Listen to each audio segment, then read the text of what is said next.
Siap, gerak. Berdoa mulai.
tidak mengerti arti data. Sedangkan AI kecerdasan buatan bisa belajar dari data, bisa berubah sesuai pengalaman dan bisa memahami pola dari data. Ini adalah AI kecerdasan. Kemudian untuk contoh manfaat AI yang bisa kita manfaatkan sehari-hari. Ini manfaat di berbagai bidang. Kita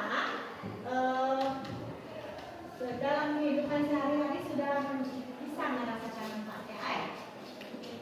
Sudah? Nah, dengan HP itu sudah berteknologi AI. Apa yang bisa kita manfaatkan dari HP? Kan? Nah, misalnya kita membuat struktur. Apa lagi yang bisa kita desain? Nah, jadwal. Nah, selanjutnya di beberapa bidang. Di sini ada 4 bidang kesehatan. Yang pertama di bidang kesehatan. AI ini bisa membantu dokter mendeteksi penyakit lebih cepat. Kemudian di bidang pendidikan, AI bisa menjadi asisten belajar yang memahami kebutuhan siswa. Nah, sampai sekarang, sampai di sini sudah ada yang bisa memahami AI. Nah, sepertinya ini masih kurang setengah. Kita harus perlu briefing dulu agar semangatnya kembali muncul ya.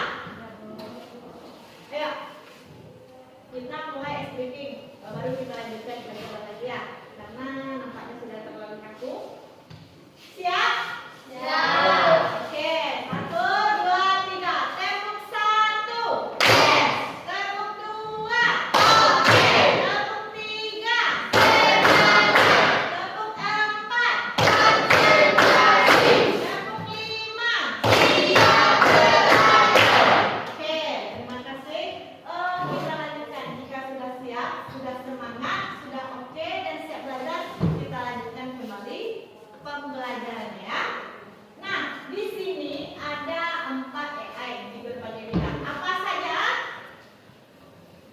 Bidang kesehatan, bidang pendidikan, bidang transportasi, di rumah. Nah, di bidang kesehatan, bagaimana di bidang kesehatannya? AI bisa membantu dokter mendeteksi penyakit. AI bisa membantu dokter mendeteksi penyakit lebih cepat. Kalau di bidang pendidikan, AI bisa menjadi asisten belajar yang memahami kebutuhan siswa. Kalau transportasi,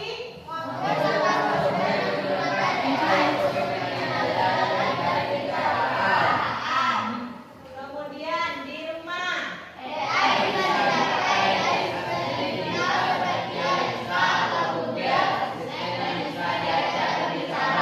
nah, kalau Google Assistant yang bisa diajak berbicara nih, yang pakai Oke Google, tahu kan? Pernah memanfaatkan asisten Google? Pernah.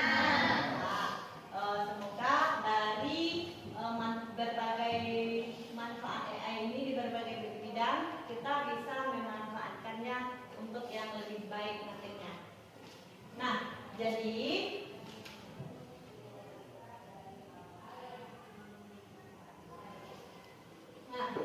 ini adalah paparan materi kita hari ini. Untuk lebih paham lagi, kita lanjutkan pengisian LKPD.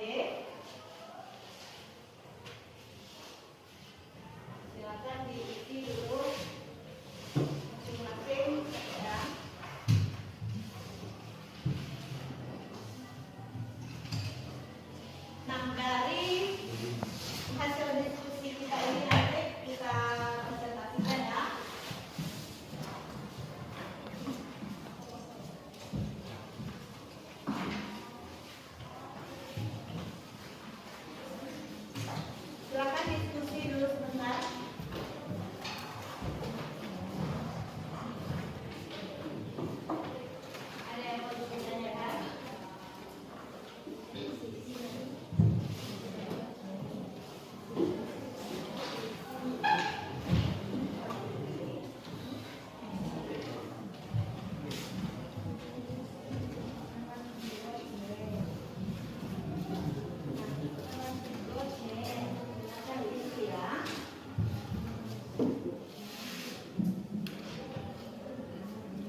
utama yang membedakan AI dari program biasa adalah bisa belajar dari data. AI memiliki kemampuan untuk belajar dari pengalaman atau data, sedangkan program biasa hanya mengikuti instruksi yang sudah ditentukan. Yang merupakan contoh AI adalah Google Translate. Google Translate dapat menerjemahkan dan terus belajar memperbaiki hasil terjemahan berdasarkan data yang dipelajari. Ini adalah contoh AI. AI penting di bidang kesehatan karena bisa membantu dokter mendeteksi penyakit lebih cepat. AI digunakan untuk membantu analisis data kesehatan seperti mendeteksi penyakit melalui gambar hasil ronsen atau data pasien lainnya. Yang dilakukan AI ketika belajar dari pengalaman adalah menganalisis data dan membuat keputusan lebih baik di masa depan. AI bisa belajar dari data yang pernah diproses sebelumnya agar bisa membuat keputusan lebih baik pada waktu berikutnya. Baiklah, itulah hasil diskusi dari kelompok 1. Kami sudah dengan Assalamualaikum warahmatullahi wabarakatuh. Waalaikumsalam warahmatullahi wabarakatuh.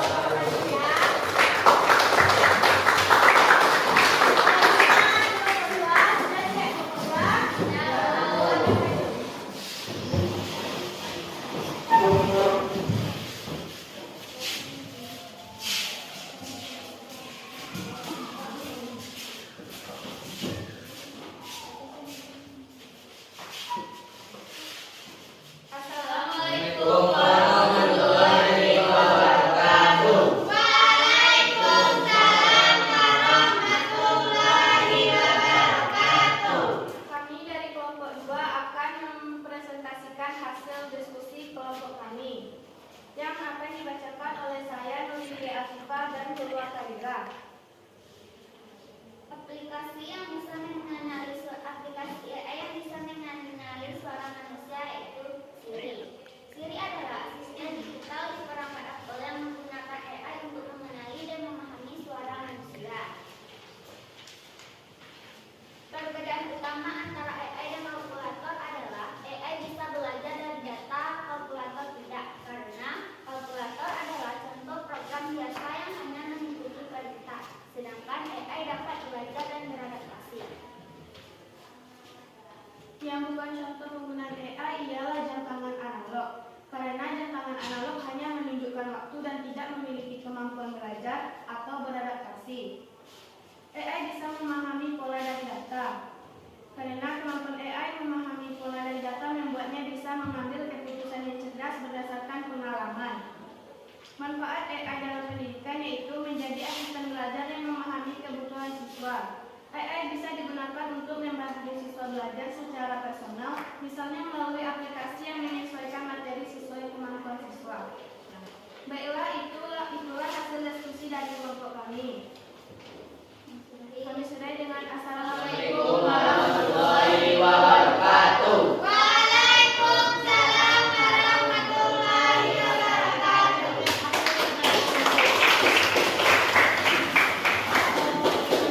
Kepada kelompok 1 dan 2 yang sudah mempresentasikan hasil diskusinya hari ini tentang AI. Jadi AI ini adalah sebuah kecerdasan yang dibuat oleh manusia yang menjalankan tetap komputer. Jadi tetap pengaturannya oleh manusia dan dijalankan oleh komputer. Nah, secara sederhananya cara membuat komputer bisa berpikir dan belajar seperti manusia. Oke, untuk pembelajaran minggu depan kita akan masuk tentang berpikir komputasional. Silakan nanti di rumah share dulu tentang berpikir komputasional ya untuk pembelajaran kita minggu depan. Oke, masih semangat? Silakan Ananda semua ungkapkan perasaannya melalui kertas kecil dan berwarna. Bagaimana perasaannya setelah memasuki pelajaran ini? Nah, silakan ungkapkan perasaannya di sini kemudian ditempel di aja.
Untuk hari ini hanya ini pertemuan kita karena jam kita telah habis. Ibu ucapkan assalamualaikum warahmatullahi wabarakatuh.